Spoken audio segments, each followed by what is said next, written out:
भारतीय राजनीति में पुरुषों की संख्या भले ही ज्यादा हो, लेकिन हमारे यहाँ की महिलाओं ने भी कई बड़े बड़े काम करके राजनीति की दिशा और दशा दोनों बदली है।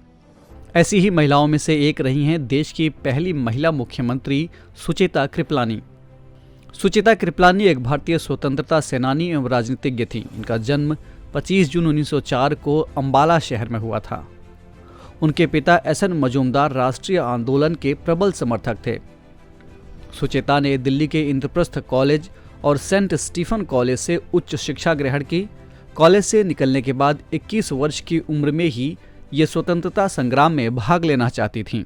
हालांकि परिस्थितियों ने उनका साथ नहीं दिया, क्योंकि 1929 में उनके पिता और बहन की मृत्यु हो गई और परिवार को संभालने की जिम्मेदारी सुचेता के कंधों पर आ गई।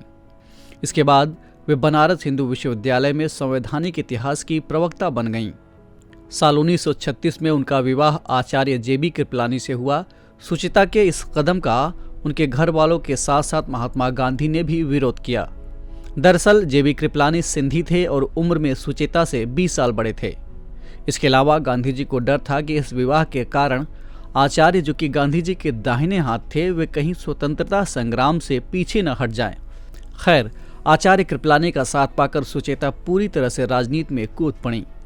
1940 में उन्होंने भारतीय राष्ट्रीय कांग्रेस की महिला शाखा अखिल भारतीय महिला कांग्रेस की स्थापना की। भारत छोड़ो आंदोलन में सक्रिय होने के कारण उन्हें 1 साल के लिए जेल भी जाना पड़ा।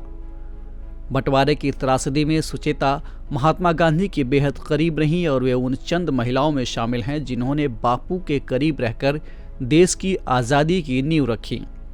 वे नोआखाली यात्रा में भी बापू के साथ थीं। कांग्रेस के सहायता विभाग की सेक्रेटरी की हैसियत से देश के बंटवारे के समय शरणार्थियों के पुनर्वासन का काम भी इन्होंने बखूबी किया। गौरतलब है कि सुचेता गाने की बहुत शौकीन थी। इसी वजह से नेहरू जी के ट्रिस्ट विद डेस्टिनी स्पीच से पहले इन्होंने ही संसद में वंदे मातरम गाया था। साल 1946 में वे संविधान सभा की सदस्य चुनी गईं। 1949 में उन्हें संयुक्त राष्ट्र महासभा में एक प्रतिनिधि के रूप में चुना गया था। आज़ादी के बाद हुए पहले चुनाव में सुचेता कृपलानी नई दिल्ली लोकसभा सीट से 1952 और 1957 में लगातार 2 बार सांसद चुनी गईं। इसके बाद 1962 में कानपुर से उत्तर प्रदेश विधानसभा की सदस्य चुनी गईं। बाद में 1967 में गोंडा से जीतकर ये फिर संसद पहुंची थीं। राजनीतिक समीकरण बदले और साल 1963 में इन्हें उत्तर प्रदेश का मुख्यमंत्री बनाया गया।